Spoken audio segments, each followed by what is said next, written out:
So good evening, ladies and gentlemen. Good morning, good afternoon. Thank you very much for joining us. We are very, very excited to have you and to have this conversation. And we are looking forward to having a very impactful session. My name is Grace Nzula. I'm an HR consultant and trainer with Atara Solutions. Atara Solutions is a HR training and is a HR consulting firm where we offer what we call HR consultancy. This is where we do projects like job evaluation, we do organization restructuring, we do organization documentation, we do HR audits, we also do salary surveys, we also do policy reviews and update and all these performance management structures that you would require. We support you in all that. Then we also do talent sourcing. Talent sourcing is the recruitment and selection. We support you in getting amazing, amazing talent in your organization. And then we also offer what we call HR manager outsourced. For the organizations that are looking to outsource their HR departments, we also offer what we call learning and development, and this is where this program falls under. You're tuned in to Get It Right with Atara Solutions, which is a webinar series that seeks to demystify issues in employment and entrepreneurship. And so we are here every Tuesday. I'm going to talk about that shortly. But under learning and development, we provide HR trainings for all your whatever HR training you're looking at. We are able to provide you with that.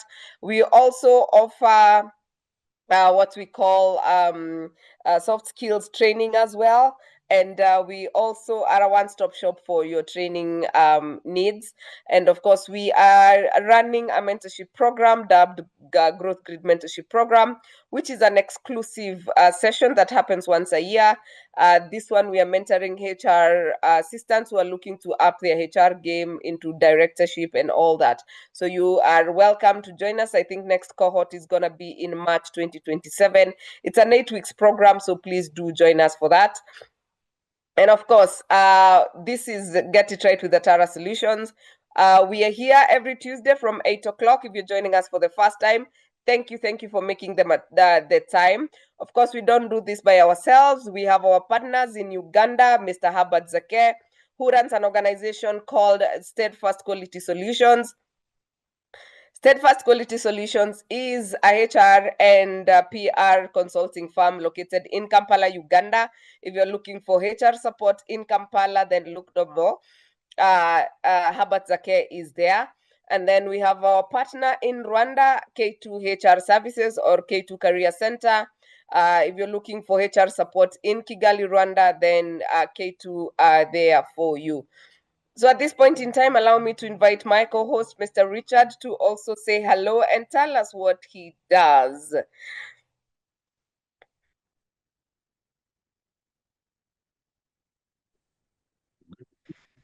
How are you doing? I hope you've had a fantastic and productive Tuesday. My name is Richard Magoma.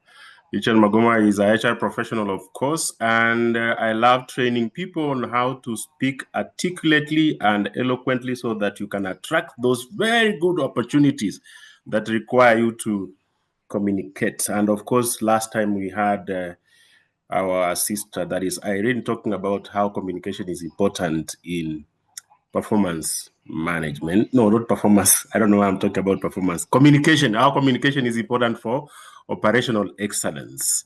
The other thing I train people is interview preparation, how to put your best foot forward when you're going for an interview preparation. But today we are waiting for Jabet, who was dancing at some point, so that she can tell us about human intelligence and how it is important and how is it driving so many things within the organization. I can't wait to drink that milk. Thank you very much, moderator of choice. Thank you, Richard. Always a pleasure, and thank you for always being here. And yes, if you're going for an interview, do not go feeling lost. Do get in touch with Richard to support you in that preparation. So at this point in time, I would like to usher in our speaker so that she can tell us what she has in store. I can tell you, I kid you not, this is a conversation that has been meaning to happen, I think, in the last 2 or 4 years or so. But I guess it is the right time for the right people, for the right reason. So here we are with my good friend Chebet, and she's going to tell us what she does and then tell us about human intelligence. Karibu sana, Chebet. She's the most African human I know. I Good must evening, add that. everybody. Good evening. It is such a beautiful moment to be here and share this space and time with you all. Thank you so much, Grace, for finally gathering the time and space for us to do this. It has been a long call coming, but I'm deeply, deeply grateful. I must bow to that and appreciate that this is finally happening on Saba Saba. And thank you, Richard, for the warm welcome. I do appreciate that. And just to give a little bit about myself, I am driven by a philosophy. I call it freedom to play. It is one of those things that allows my heart to express in the best way that I know how. And who am I? I am just a girl seeking to find as many people to play with through life. I tend to look at life in on itself as a form of play. And if we can find ways to be free enough to play, then we find our inner our inner child, and it makes life a lot easier to consume, makes life a lot easier to experience. So, about the talk that I want to share with you guys today, I want to highlight that this has been something that has evolved over the past period of time that Grace is saying we've been planning to have this talk on. And it answers some of the fundamental questions that we are facing currently as humans in a time where there is, for the first time ever since humanity existed, that we are being directly threatened by a different form of intelligence that is slowly creeping in and destabilizing a lot of things that we've known to be very comfortable as far as what human experience is concerned. We are calling it artificial intelligence. So it is an intelligence revolution. We are entering a time of that nature. Artificial intelligence is forcing us towards an intelligence revolution as a society, as a people, and as humanity.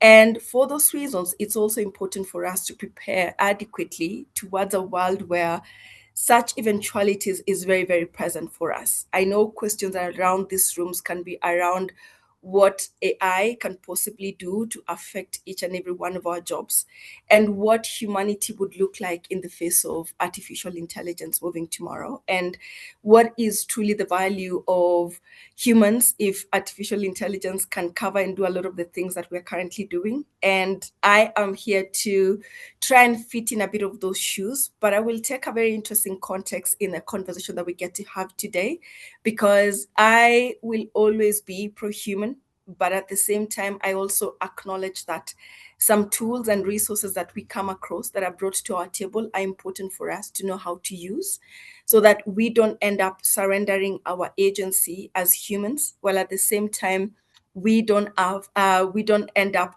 ignoring to utilize certain tools and resources that is presented to us.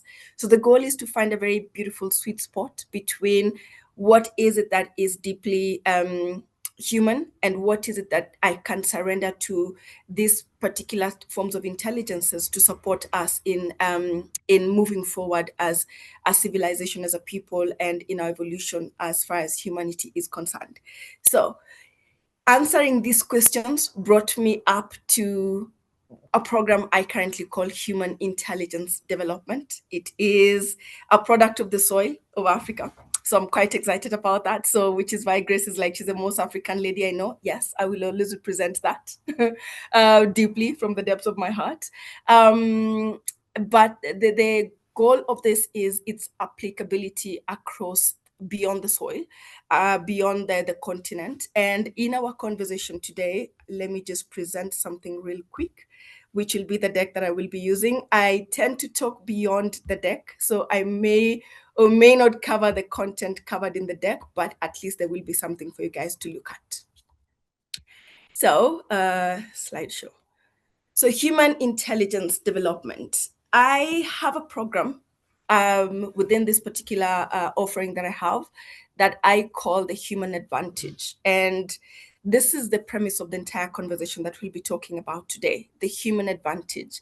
And what is it and what does this look like? So let's begin this talk of ours today by first understanding what does the market look like and what's the cost of disengagement today. I did a bit of numbers, of course, with the help of available resources that we currently have. And conservatively, for a group of around 200 employees, give or take, we are losing annually around 34 million Kenya shillings due to disengagements. That number is ridiculous when you expand it globally. Now, what are some of the things that we're looking at that is costing our organization these numbers? So we look at, especially within the scope of HR, we have people who know what accountability looks like, what ownership looks like, what responsibility looks like, but we don't practice it. Sometimes we call it culture, sometimes we call it skills issues, sometimes we call it preparedness issue. Whatever it is that we keep on looking at, we'll do the trainings, we'll keep supporting them, we'll do whatever it is that we have ability to do to support these teams. But for whatever reason, they will agree to doing better, but then after 2, 3, 4 months down the line, the cycle repeats. We also have trainings that we've done, and we are expected as this team, seeing as my last employer was Google, and one of the things that we did a lot within the scope of my role was training. So we would do a lot of trainings, and after the training, it's landed, but then you come to review after a period of time to assess the depth of the knowledge and that was trained. It works if it's product knowledge. Sometimes there's quite a number of people who would remember the information, but then sometimes it doesn't. Sometimes the numbers seem to not really represent the effort that was put in, and that gets questioned, especially when it comes to presenting the reports as far as the performance in the organization versus the numbers that we're looking at. And then there's also the kind of individuals that have to constantly be monitored or watched for them to be able to act in accordance to what they're expected to do within their roles.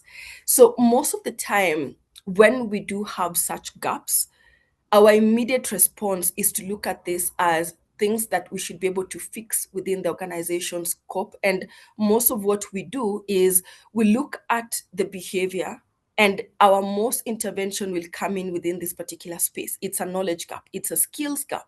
So we'll want to prepare solutions and products that can be able to serve this, either more product knowledge, either more training, either leadership training. And when it comes to things like leadership training, we'll move this towards capacity training, capacity expansion. So when it comes to knowledge or skills, it's around capability.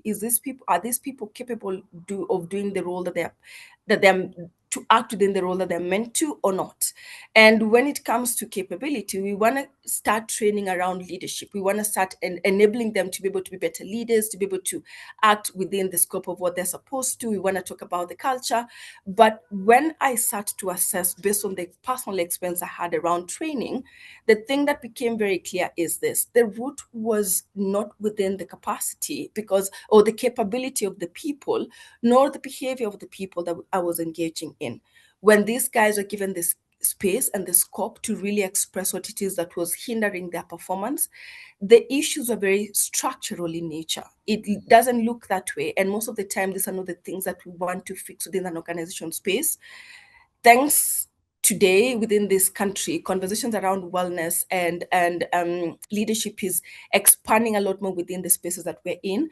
But that said, when we look at what I mean by development stage, where human intelligence development now focuses on, I'm about to introduce it very shortly, we go beyond training on capability and we go beyond training on skill. Now, what exactly do we focus on? So there are two things I want to introduce to you today. Okay, drum rolls. Now, the first is human intelligence development. Without even going into the definition of what it is and how we've defined it, think about it. how much money currently in the world is being poured into artificial intelligence development? How much trillions is being poured into AI? Okay. Now, the interesting bit is it is the individuals, the humans that will get to use these platforms.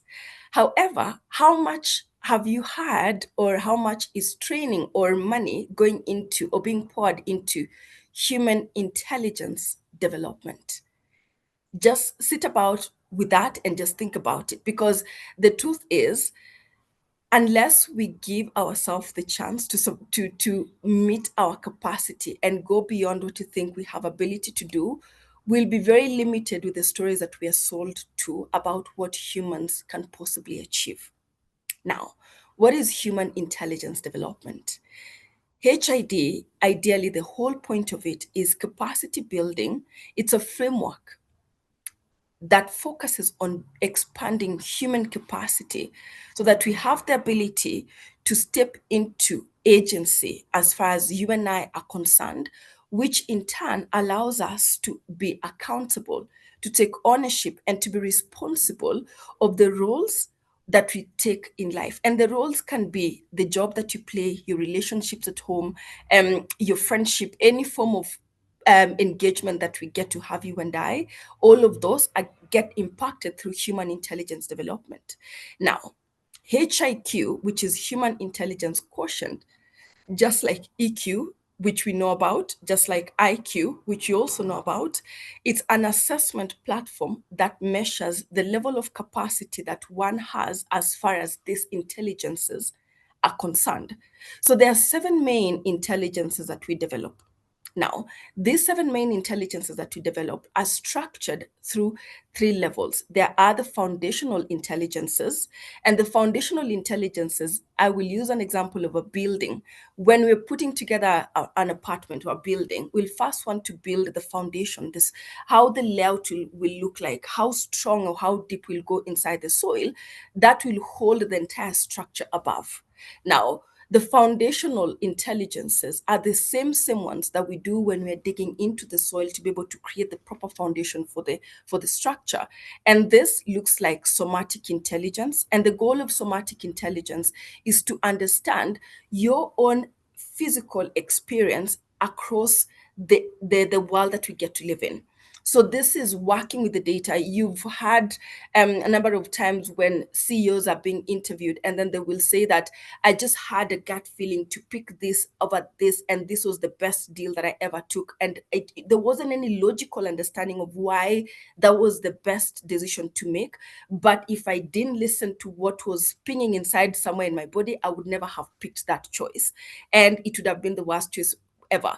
Even without that, how many of us a number of times we're in places where you get a certain gut feeling about somebody? We could even be in an interview, we could be in a space, in a hotel, in a restaurant, we're traveling, it doesn't matter where, and we get a gut feeling about something, but we ignore it because it doesn't make any logical sense to work with that information.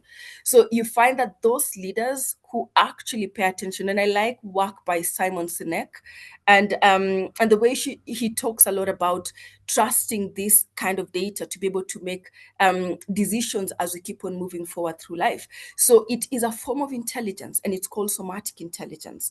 Now, the next level of intelligence we build under foundational intelligence is energetic intelligence. Now, this one I like so much because the Gen Zs, as I'm part of, anyway, have made it into a whole thing. The aura, the vibe of somebody when they walk into a room. Some leaders have this, and we admire those people so much for having them. These are the kind of people who don't have to command respect, but being around them, there's something about them that just makes you think, something about this person is very trustworthy. Something about being around this human being makes me feel like I can work, and there are some leaders who walk into rooms and everybody is scattering left, right, center to try and pretend that they were very busy working, because they just do not want to be in the presence of that person. So this is about the energy and how we show this, how we show up in the world. And if you're anything into science or any scientific, any physics information, if you double a bit in research, you'll know that that we've been told that if you want to thrive in the universe, think about energy, vibration, and think in terms of energy, vibration, and sound. So energy, as as far as we are concerned as matter, is matter in on itself is 0.001% of the entire of existence. So if the rest of it is energy, we do realize the importance of understanding our own energy. This is where burnout happens. This is where conversations around burnout really does happen. This is where conversations around inability for people to even work and merge together really does happen. And we will try to fix this through culture. But the thing is, if you don't have an understanding of your own energetic profile, of how you spend and work through your energy and how to refill that, and really consciously aware of this as a form of intelligence that we get to have access to, then I will always be walking in the dark, something that is consuming 99% of my experience. So those are the foundational intelligences. Let's move to the second level, the structural intelligence. This one we know, the tool that we work through a lot with is within this particular center, the structural bit. Now, the structure now, it's when the building is up, we know the window is going to go there, we know the door is going to go there, we know the roofing is going to go like this. We haven't done the fitting inside yet. So that's the structure, it's up when you're building the building, right? And when it comes to structural intelligence, can you imagine having a structure up without the foundation ready? When the wind comes and small earthquakes like this, that building is entirely falling down. And that wind or earthquakes can be anything, can be COVID, God forbid another version of that happens, can be we don't have returns for our investors and everybody's panicking. It can be we didn't perform very well this month and this quarter and everybody's panicking. Are we able to handle what it is that we're going through? If the foundation is not stable, then what happens to the structure? So the structural intelligence are things like cognitive intelligence. I don't think I have to explain this, but the thing I will mention around this is when it comes to developing cognitive intelligence, the focus is not to assess how quickly I can compute 15 digits in my head. The focus is not to assess how smart or Albert Einstein brains you have. The goal of this is to be able to teach how to think in patterns, how to recognize patterns, how to understand, to think about your own thinking, because we're all, it's so perceived that we should be able to know that how we think. It's perceived that we should know these things, but the truth is most of us don't, and most of us don't even know how to think about what we are thinking, which is why we ruminate, which is why we think in loops, which is why we get lost in our own thoughts, is because we don't have the skills of understanding of how to actually use our brains in the way we're supposed to. These are things that ideally we should be taught when we're young, but we don't live in that ideal world yet. And I'm hoping things like HID can start preparing the world for such a future where we learn how to use our cognitive faculties in the way they're supposed to, where we learn how to use our brains to create versus to survive. And there's a whole notion around the whole concept about our brains are meant to help us to survive, so it doesn't care so much about creation. But the truth is, it's because of how we use our brains that we are stuck in a survival pattern. And that looks like constantly reacting instead of looking for ways to create. And this comes into play when we are constantly asking the teams, think outside the box. We need to fix this. Think outside. They cannot think outside the box because they're not trained to do that. If somebody has never seen snow, however much you explain it to them, they will not understand it unless they have the potential to really visualize and imagine with really beautiful capacity what that would look like. So those are things that is important for us to be trained on. When it comes to also structural intelligence, the other one is, of course, emotional intelligence. Now, when you talk about emotional intelligence, these are things that we are training and discussing every other day. But the truth is, if the foundation intelligences are wobbly, even this will be a struggle to deal with. If my somatic story is constantly at fights with my cognitive knowledge, with my cognitive understanding of the story that I'm experiencing, my emotions will not listen to what I think should be logically true. It will always tie into what is somatically right for me. If I feel being in front of Grace is unsafe, however much I logically know that Grace is not going to hurt me, for as long as she's in position of superiority, she's a leader, and I know I have an issue with leadership and there's a somatic wound around that or story around that, however much I know she should be, I will always react the way my system tells me to react. So unless we get to the root, we will always have emotional explosions in workspaces. I was in a conversation last week with a call center where somebody slapped somebody else at work. These are things that we can't logically understand how it happens, but they do happen. Crazy things happen because we don't have complete command and control of our own emotional faculties, which is why emotional intelligence is such a plus when you're looking for leaders. But these should be things that every human should have access to. So when we talk about emotional intelligence, we're discussing granularity. We're discussing truly understanding how to sit with, experience, process, navigate, gain wisdom from these emotions that we're going through, and also understand them as data points. If they're data points, how then do I make use of them towards a path that supports my performance, that supports my experience at work, that supports my contribution at work? And then the other third item, the second level has three items. The third one here is creative intelligence. Now, this I like so much because when you meet somebody in finance, they'll tell you, I'm not creative. I ni achia watu wa marketing, or that one is for this team, or that one is for this other team. But perhaps the way you lay your numbers down is very creative. Perhaps the way you communicate these numbers is very creative because you know Chebet might not have capacity to understand numbers. So you have a very creative way of communicating that so she can get it. So there are very many ways of training creative intelligence, and this is essential for organizations today because why? We need to be able to think, act, and create differently so that we stop being in a very cutthroat competitive world that we've enabled so much in the world that we get to live in, and start enabling a world where we are collaborating within organizations, collaborating as within the team itself, within the organization itself, and also outside the organization. So if we can be able to learn how to activate creative intelligence, and please, if you're in the call right now wondering, I'm not creative, we were created by a creative divine God.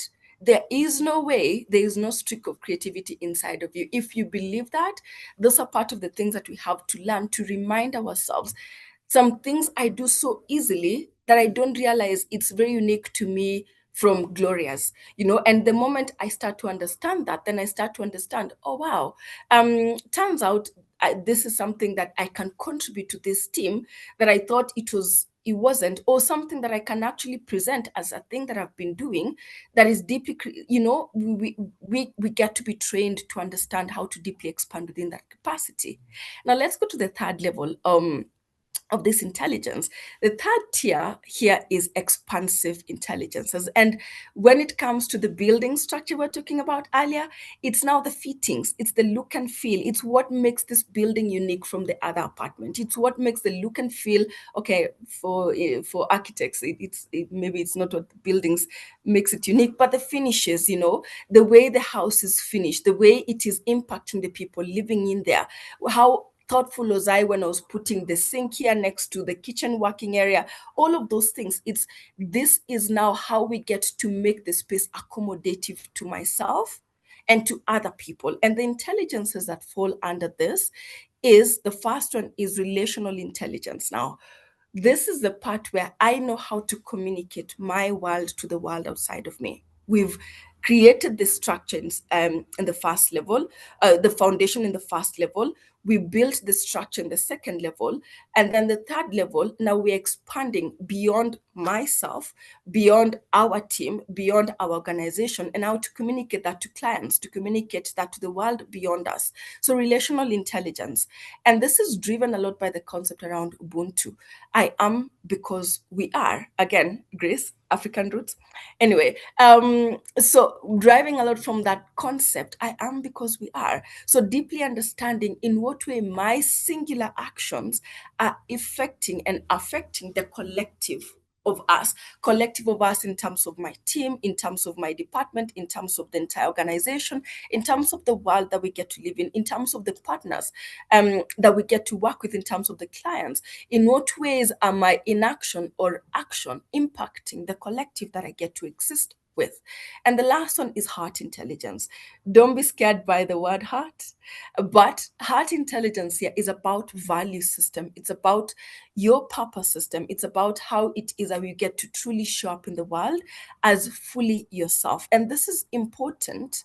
You might not see it that way, but it's singularly the single most important one that is the cherry on the top, because this particular intelligence supports us in understanding, do the things I value, are they expressed in the way this organization is acting? And are the values of this organization in alignment with the things that I value? Because if we can't answer this, then the things that you do every single day, the things that the team does every single day, turns to either resentment or whatever it is, which ends up being burnout as well. So answering this question supports the team to understand the role I'm playing is ideal for me because I choose to be here, not I'm forced to be here. Or the work that I'm doing is, or I understand why I'm in the role that I am in, because sometimes we might be doing some jobs and we are resenting it.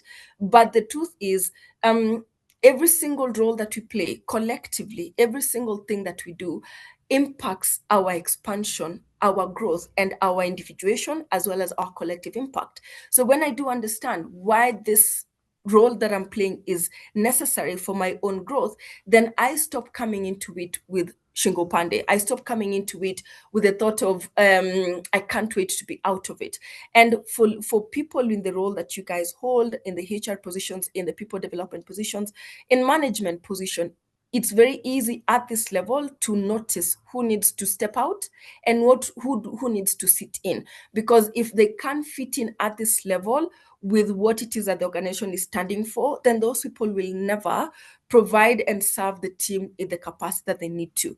Now, the power of HIQ, on the other hand, is to assess all these intelligences and to witness in my team, I have more people who have an expanded XYZ intelligence and very little who have WMN intelligences. Now, for me to have a cohesion within the team that I'm working with or my team, I need to be able to support them to grow in these levels, or I need to hire people who can expand in these intelligences.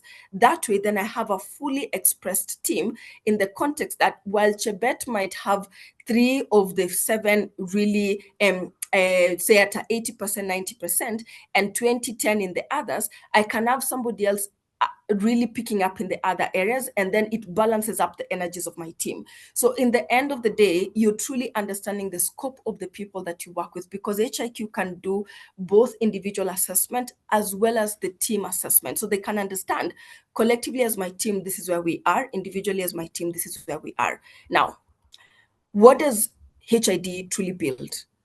The whole point of this, what's the point of this other than agency? Because by the time I am actively working through these intelligences, I have activated them. Even if it's just to the first level, there are 3 levels of activating these intelligences. The first one is detection level.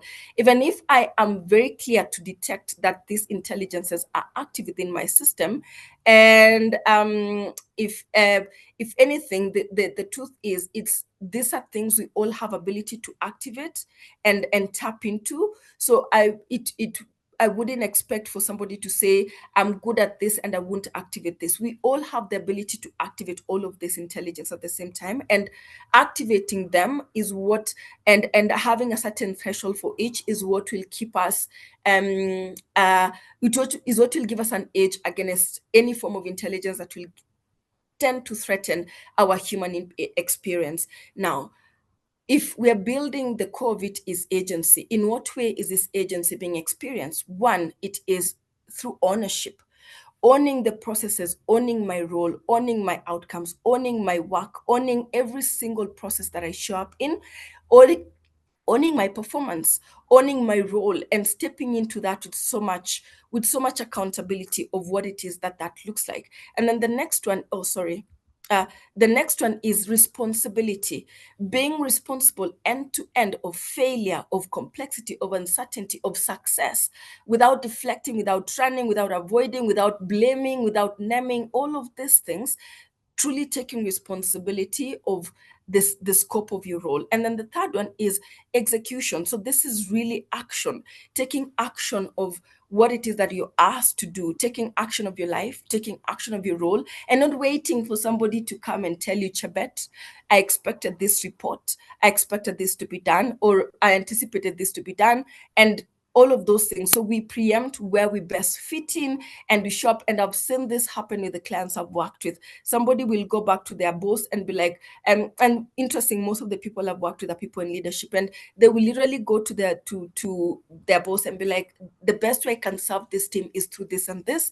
I've assessed, I've sat down, and through my performance, and they will reflect back in the time that they've worked in the organization, and the boss will be like, interestingly, as you say it that way, I really do realize your strengths are in this area. So how do we navigate this? Sometimes it will look like elevating somebody beneath, below them to be able to hold those positions, or sometimes actually stepping down. I've had a client step down from the roles because she was like, I am not the best person for this role, but I do have somebody. And she recommended the person, did the interview, and then resigned. And she's thriving now in her own personal life.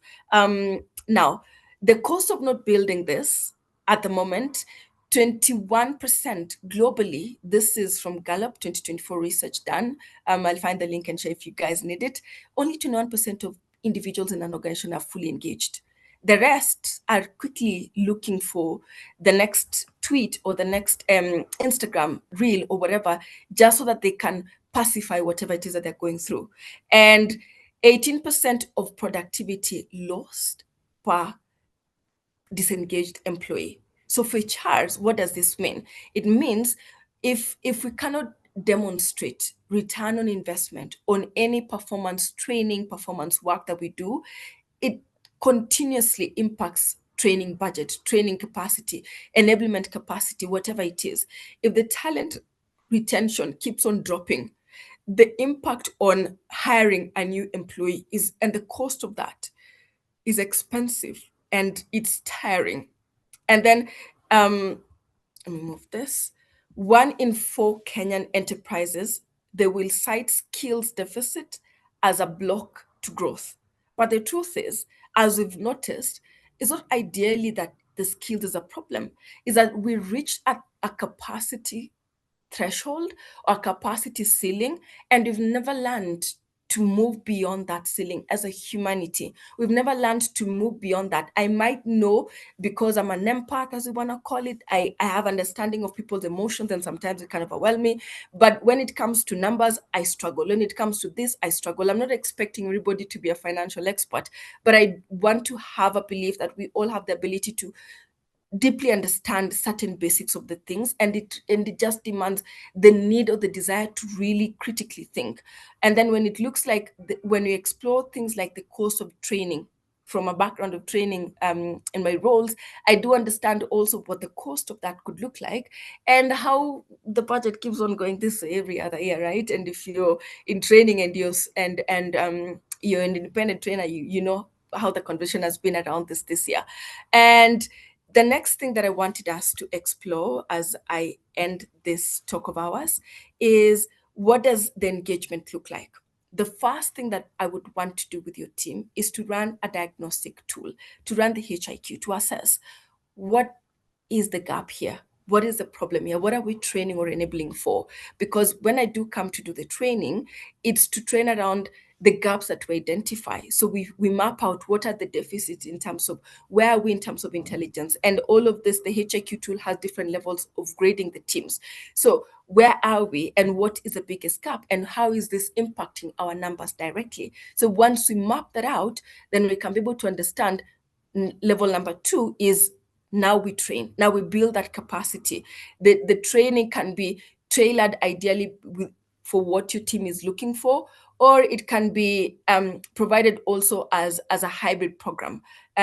We can decide perhaps we would probably not be able to train the entire team, but what we can do is we can give you this number of employees, 1 or 2 or 15, and then do an offsite program, and then they will deploy whatever they've learned to the rest of the team. And then the last level of that is enablement within your team, so that these things can be continuously part of your programs when you're onboarding in future, when you're supporting in future, that there are specific key markers, or when you're doing your onboarding programs, that is delivered within your teams, so that we don't have to be coming back in as much as I'd like the business. You guys are able enough to be able to support the team towards developing these resources. And if there's need be, they can be sent to the experts, as being the experts, or the areas where the gaps needs to be trained. So as I end my small conversation with you guys today, I wanted to highlight the fact that the next organizations that will be leading, and that will thrive, is the ones that are truly maximizing on human potential.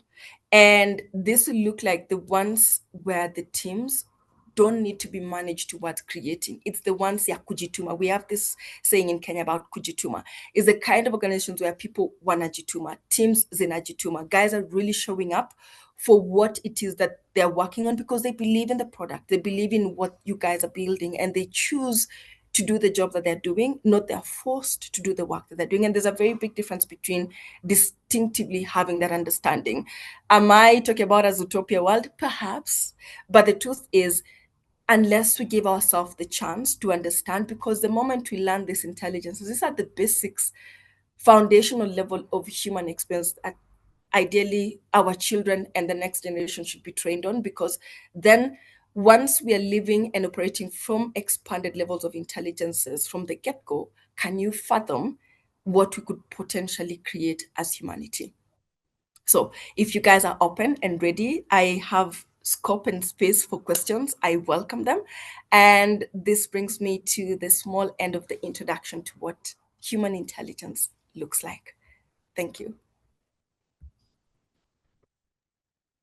Richard, if you can help out, this cold is gonna kill me today. All right. Thank you, ladies and gentlemen. Thank you, Jabet, for that very incisive, inspiring, and outside the box presentation. And we are going to appreciate that energy. If you can be able to see our energy, it clearly represents what she's talking about. So I will actually say control and delete what you have said. What did you call an illusion or what? A utopia? No, you are presenting things that are the cutting edge of excellence. Yeah. Now let us have questions, ladies and gentlemen. Yeah. Write them on you. We have the Q&A. But you can stop presenting so that some people who could be keen to see you could also be keen, because you have All told right. us about somatic intelligence. Yeah. That's very Yes. important. Yes, ladies and gentlemen, let us have questions for Beth. There's one here that I see. Do you provide services to organizations only or to individuals too? I provide to both. I provide, my target is individuals. So I can get this directly through corporates or directly through individuals. I do coaching programs. So if you're looking for a coaching program, I open that as well. And most of my clients are actually leaders or people in leadership positions. But yeah, I do provide coaching programs as well as corporate training programs. Probably as a rider to that question, probably the other question that people are asking, and you know where I'm headed to, what is the red card? People are going and you might attend for you to So for corporates, it's dependent a lot on the numbers of the teams that we're looking at. So smaller teams will not be charged as the cost of this as a bigger teams. So that one will be union you may attend. However, for individuals, the program is 12 sessions for 3 months, and the 12 sessions seeks to develop very specific the way the structure is built. We're developing detection. Every 12 session develops one tier of the intelligence. So the 12 sessions is cut across 3 months, and a session is $100 or 10,000 Kenya shillings. Okay. The other question I want to ask. Actually, I've loved this presentation because it has taken me to very high places, and I appreciate Grace, who brought this concept of demystifying concepts that are very important so that we are at the cutting edge of excellence. And now my question now, as we wait for the rest to write them, do we have books? Do we have materials that people can read? Because as you can see, it is quite outside the box. And it is. yeah. So I'm typing my website here. I have the website, and then I'll share my decks with Grace to share with the rest of the team if guys are interested in that. So that can provide a bit of guidance on what it is that I am talking about. So we have corporate decks. We have also the one-on-one decks for those who are seeking that. And then there's a website, so you can visit that. The website under services, there's a section for individuals. There's also the section for corporates. And then there's also a section for talks. So if you just want to invite us for a talk, a panel discussion, that is also something that we'll be excited to show up for. So you go through that and then see what it is that interests you and then reach out. As I always say, where's Kosana when kufika kuongea? So I would appreciate that. Very good, Chebet. And we have Anastasia Njuguna. She's asking, Yes. because we are in the place of adult learning, are they self-paced? Are they structured? So the self-paced program is still under development. It will be provided in the website. It's something that I'm really, really looking forward to finalizing, but it's still under development. At the moment, it is coaching programs and it is weekly sessions. And the reason why it is at the moment coaching and weekly sessions, or the structure of why the program is still that way, is because we do both talk and experiential practices in the program. And the reason this is important is because unless the left brain understands the why, the right brain will not understand the what or the how. So we bond both in the program. So we will understand what it is that we're talking about, and then we will also do how of what it is that we're talking about. I stem from the school of understanding that there's nothing that we experience as humans that we don't have capacity for navigating. The only thing is we probably have reached a ceiling of knowing how to deal with these things. And the moment we know the basic tools of how to navigate them, there's nothing that can stand in our way. That is just how humans have been built, and there's a whole concept around that in neuroscience that allows us to tap into that particular capacity.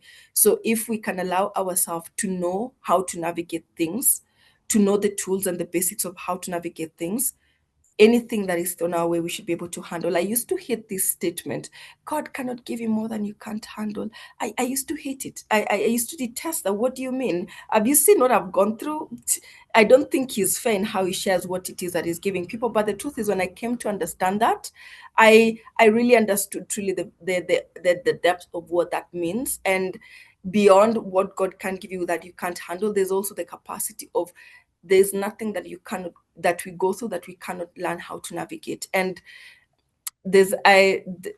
my client just told me, I had a client session right before this call, and she told me she's our CEO, and she's like, I've been to a number of therapy sessions, but this has given me the best value that I've ever gotten in therapy. Not the only client who's told me that.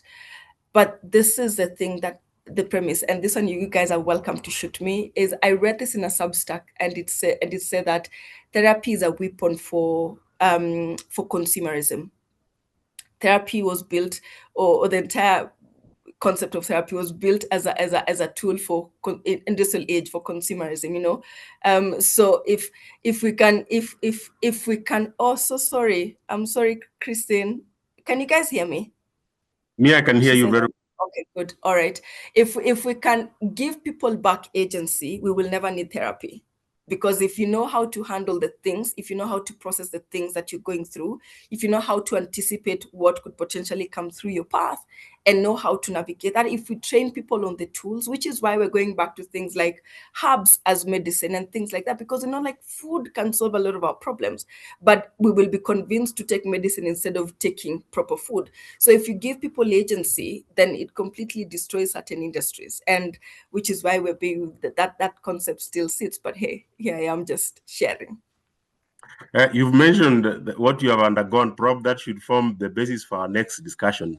Before we Okay. discuss that, the other question I'm seeing, how can Yeah. this kind of training help, that is by Patel, how can it help very junior people? I guess he's asking about the youngest people in our lives. Those are the teenies and post-teenies. How does it help? The other question I could want to ask, I don't know, I hope it Right. doesn't disappear. For those people who are not into psychological learning, you could explain to us what urgency means. Okay. So to answer the first question from Patel, and then I'll come back to yours, Richard. Oh, I'm so glad, Justine. I'm very glad. I have run programs. I call it Super Teens. I have a program that I run, I call Super Teens.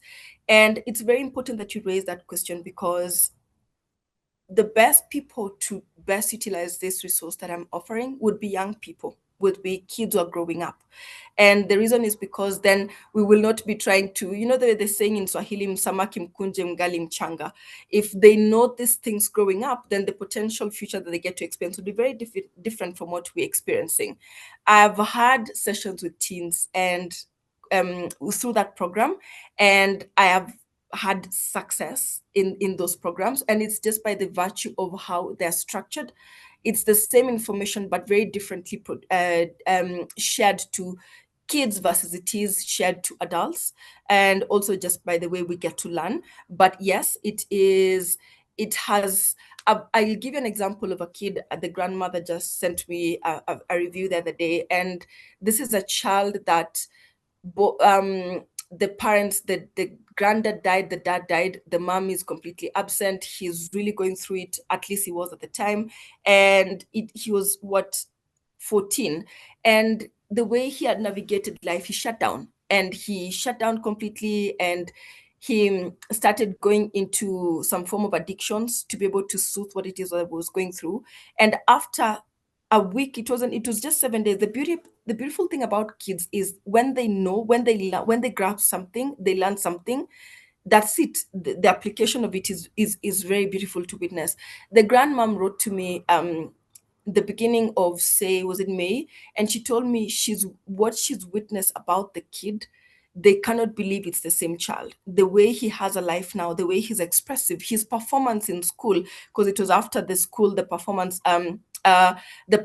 that he had after the first year, the first semester this year, blew the grandmother's brains out. She was like, this is a kid who was in the bottom of the class. Now he was position 12, and he's doing very well for himself, and he's engaging with the grandmother, and they're doing very well. So I've had success stories from dealing with kids. I've done a couple of talks in children homes. I remember the last children home I went to, the lady called me the next time, and she was like, can you come every holiday and talk to the kids? Because after your talk the next day, these ladies were just waking up to do the things without us pushing them to do them. If you can talk to them every other time, maybe we'll never need to force them to do things. And I was like, I can't manage to do that because I don't have the scope, but I planted the seeds, and if you guys can enable that to continue, that should be able to be done. So yes, Patel, this offering would be interesting so much to even train in schools. I've had conversations with schools like Strathmore, and can you believe it, when Strathmore dean tells me that they've had cases of kids who've tried to commit suicide or who have in Strathmore, that blew my mind. So I do understand the importance of strengthening kids, because we are seeing kids living in a world that we didn't live in as when we were kids. The information that they get to have access to, the information that they get to deal with, the scope of that is not the same. Can you imagine the overwhelm you're feeling in your big age? Now imagine a teen dealing with that and not having the tools, because we want to think we will raise them the same way we were raised, but it's not the same anymore. So we kind of have to start thinking differently around how we get to support these kids to have the capacity and the capability of navigating life better than we ever did. Now, To agency, agency is the ability for you to be able to stand fully in your capacity as humans, not trading it to another individual, not trading it to another software or another intelligence, not asking things that are pertinent to you, to other people. Even things like regret is a result of lack of agency or surrendering agency to something. So being able to really understand the choice points that you make, and every one of those, you're making them because you truly understand and you're willing to take ownership and responsibility of the choices that you made, because you do those things that you do. You do those things that you do from the scope of deep understanding that these are choices I made, really clear that I'm making them for myself. So agency is the capacity to truly step into your ability to experience and to allow yourself to experience life at the best of your ability without influence of other material or sources or intelligences. I can see Jamila is asking for your contacts, just in case you don't mind. Yes, Then I the will other share. question I could want to ask, it is anonymous, and one of my Yes, favorites actually, yes. one of the topics that I love is change management, and they're talking, Mm, how do you change the attitude of a team so that mm, they are more accountable, more mm, responsible. And you mm. mentioned ownership at some point. So if Yes, I you did. have some I did. insights into I did. that, yeah. Okay, so I'll give you an example of my own experience when I was working for Safaricom, because I did work for Safaricom for 5 years, and then after that, I went to Google. So when I was working in Safaricom, I please don't judge me, guys, because I'm being very vulnerable here. Uh, um, if you guys know what was the name of this company, the agency that we were working with. There was once a time I recently now, well, maybe like 2 years ago, I was speaking to one of the guys I used to work with in Mosound. Mosound was one of the biggest agencies we worked with when I was in Safaricom. And one of the things the guy said to me was, my boss used to ask me, how do you work with that devil? I was the devil. Okay, I was the devil. So when I was working in Safaricom, I used to have a very interesting attitude and profile. Okay, I was leading a team. So if you were not responding and acting in accordance to how I expected performance and perfection to look like at the time, um yeah, screw you. And in every legally acceptable ways of not engaging with you would Your be French is engaged. forgiven. Thank you, very thank you. I appreciate that. I would look for very interesting ways of not engaging with you again in future, and that can look like the way I tell you, the way I engage with you, whatever it is. And I was once put on PIP for attitude by my boss because apparently I once rolled my eyes. And anyway, I'm giving this example because that wasn't the person I was when I was in Google. Completely. In fact, when I was in Google, I was the best employee globally in training. I remember given trips to go to London to try and teach white people how to do the job I found them doing. Felt so proud of myself. And I was training the Safaricom guys that I was working with, and the kind of people that I was training was from teens, or rather, okay, Gen Zs to 50s and stuff, because the scope of the age group was really wide. So I used to have a very fully engaged class. If I still had the attitude problem, I wouldn't have had such results. What changed? I'm giving a personal example so that you can truly understand the scope of this. And this is cut through different people that I've worked with. What changed was when I met and dealt with the wounds that I was dealing with. Because my wounds and my stories and my limitations and my fears were the ones that was making me behave in the ways that I was. And if you notice in the teams that I've trained, let's give an example, the Safaricom team or even the transient team, because most of them are Gen Zs and young people, most of them respond the way they do because of the limitations that they carry. They act the way they do because of the limitations that they carry. And we would want them to leave that at home and come to work and behave sensibly at work. You'd want Chebet to leave that at home. I was leading a whole team, guys. You'd want that to be left at home and come to work, behave the way I should be. But our bodies don't work that, our systems don't work that. But the moment I got to be comfortable in what I had experienced, even the way I was engaging the world around me really changed. And the basis of what changed for me wasn't healing and all of those things. Yeah, those were a result of, but it was capacity, building the capacity that allowed me to have a wider, wider wider scope of handling the things I was going through, because I'd gotten to here and everything else was pouring outside. Like I didn't have the ability to hold what it is that I was dealing with. And the result of that was lashing out to many people. So it impacted how I was showing up, it impacted how I was working, it impacted my results, it impacted how my own work was impacting other people. And the moment I learned to deal with that within me, that changed completely. Even the teams that once called me a devil, now they look at me, they're like, truly, give people chance and they will surprise you. So I learned that, and I've seen that also in the teams that I've trained, that the moment people are seen and allow the space to widen their level of tolerance, to widen their capacity level, then they have the ability to start to have more compassion for others, because you understand, Grace is acting like this because so you now you have a bit more compassion to understand how to navigate that.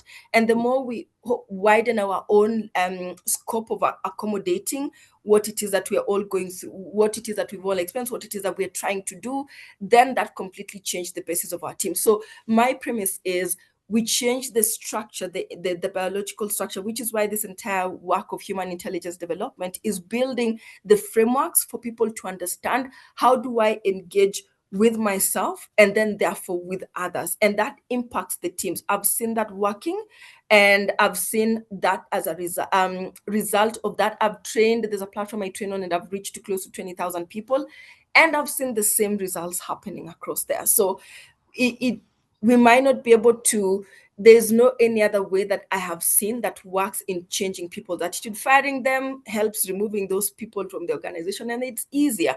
That said, the one that completely impacts the way people shop is by completely giving them these tools to understand, to widen the scope of tolerance of what they're experiencing, so that they also have the same widened scope of tolerance for what other people, how other people show up. And then therefore everybody starts to have a more human way in which you show up at work, if that makes sense. Very I good. hope. Very good. And I've seen, I think it's Justin who has Mm. mentioned your passion. Yeah. Personally, I am a fan of enthusiasm in everything that you do. Where do you get your enthusiasm from? Your passion, your energy? A Mhm. second question is, I can also see someone, I think it is Joy, who has mentioned your eloquence. We cannot be able to place yourself that you come from, probably from Bomet or Washingish or something like that. Where do you get it from? Those are two Guys, questions. I'm from Kericho and I went to school in Kericho. I did not study anywhere outside Kericho. But anyway, my passion comes from, this is the thing that drives my soul to offer to the world. It was a result of my own healing. And the more I started to heal, in fact, when I started, I didn't start this work by choice. If Grace knows this, I've told about it. It is one of those things that ended up being pushed by God. And it's like, oh, by the way, how I lost my job in Google, I didn't choose to lose it. They just let us go when AI was a whole thing in 2023. And now among the people who was let go was Chebet. But there wasn't fight in my heart about that. There was a deep realization that this is the time for me to start building into this. And it didn't start as HID. It started as self-leadership. I tried to pitch that in corporate. Everybody's looking at me. Is it in leadership or is it in wellness? What exactly this? But deep in my heart, I knew the thing that the product was still evolving. So I sat with it. And if you know anything about entrepreneurship and sitting through products, and especially when you're beginning, nobody teach you that this has been a bed of roses. But the way I've experienced it has been a lot of roses, which is why you see a lot of energy and smile in my heart. It doesn't matter what it's costing me to bring this. I know deep down that I would die today a happy person, because I've gotten to share this with all of you and as many people that I've gotten to impact. For me, this is something that I am content to offer the world as my biggest offering, as my biggest creation. So because of that, the joy and the enthusiasm about it is deeply lived. One, of course, trained because I'm ICF certified as well, and I have a neuroscience background to talk about the things that I do. But then at the same time, it's because deeply understand the impact of what it has had in my life and what it can have on other people's lives. And I see this every single day in the work that I do in the coaching program. And I would love to do this for bigger spaces of people, for corporates. I would love to do that. The more of us do this, I cannot wait for an Africa where we have our agency back. I cannot wait for an Africa where we do. I cannot wait for what that would look like. Okay, Arenda. Thank you so much. I trust that. I trust that. Thank you. Very good. As we come to the tail end of this conversation, I can see somebody who is asking, why do they call yourself a devil? And I can answer on your behalf. She was rolling her eyes and other things that are related until now. Sometimes there's something that flips your attitude, your way of seeing things, which, for example, like me, one of the books that has flipped how to do things is the book of 7 Habits of Highly Effective People. What is it that flipped your former self to the present? Yes. My first books the first one is The Power of Now. That was the first book that really brought me to the present moment. And then the other one is The Alchemist. It's a story about a boy who is going so far in search of treasures, but there's a lot of God guidance in his experience. And the place where he first laid the ship that he had ship. What is that name called? I've forgotten the name. But the church where he first put the ship to sleep is where the treasure was, but he had to go for a whole journey to experience that. And there was so much impact, divine guidance in his journey. And in that way, it really brought me to realizing how far off I'd gone beyond myself, just so that, yes, The Alchemist and The Power of Now, those two books together, for me it was really it was an affirming space. So The Alchemist allowed me to really notice how far I'd gone off myself, to come back to realizing that entire journey was the point for me to be able to create what it is that I have now.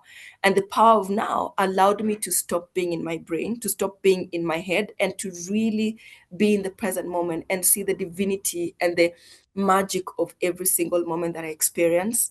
It's what fuels it. What's taught me to fuel every moment with joy. It's what taught me to fuel every moment with light, and it's what taught me to see that in other people. But first, you kind of have to allow yourself to be here now, and that's one of the most underrated skills that we lack as humans. The ability to be present, fully present, because when we do that, that's the whole point of what HID is trying to build anyway.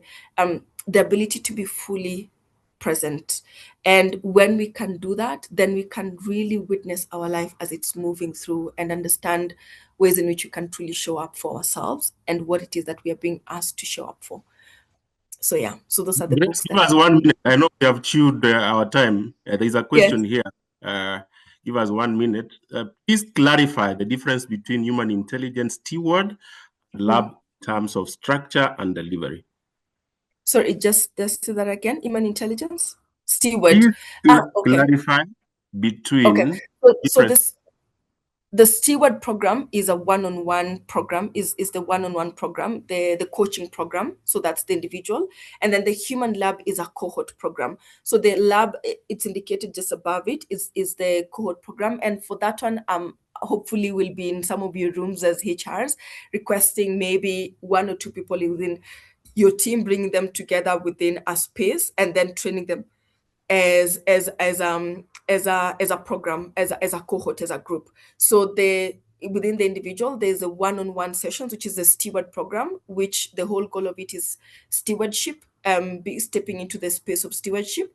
And then the second option within the individual path is the cohort, is a group program, which is where hybrid training can happen and stuff like that, where we just put a group of 10, maximum 20 people within a group, and then do the program together for. So that can look like hybrid training, where maybe 2 people from your company, 2 people from the other company together, or just random people finding themselves in one room for a cohort program. So that's what the steward and the lab difference is.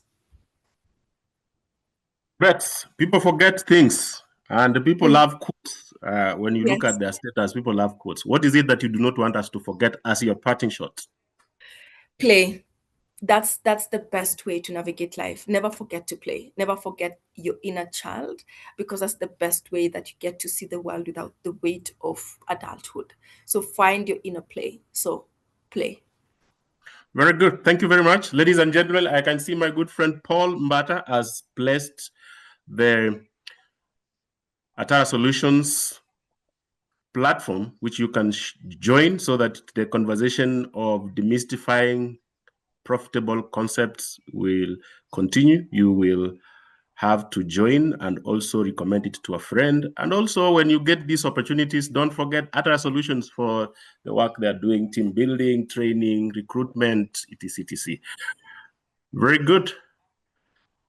We come to the end of discussion because we are told everything that is sweet has to come to a particular end. Even playing. Yes. Very good. Thank you so much. We wish to have you again. Anything that you want to say, Grace? No, probably just to say thank you very much, Chabet, and really, really amazing to have you. And you're doing a very, very good job. And I hope that you guys, you need to trust Chabet with this. Please give her an opportunity to do her magic with you. So thank you. And yeah, sorry, I have a cold. So yeah. And Richard, thank you as well. Thank you so much. Chabet, thank you so much. God bless you. See Thank you you some so other much, time. Tara, for this platform, and everybody who joined. I really appreciate you. Thank you. I appreciate you guys. They've Have a been beautiful with us evening. for this is the 7th year, I think. Really? Yes. Consistency. Very good. Maybe you should talk about consistency intelligence in your programs. Thank you so much. Have a good night. Have a good night, guys. Bye-bye. See you on Tuesday. Okay. Mm.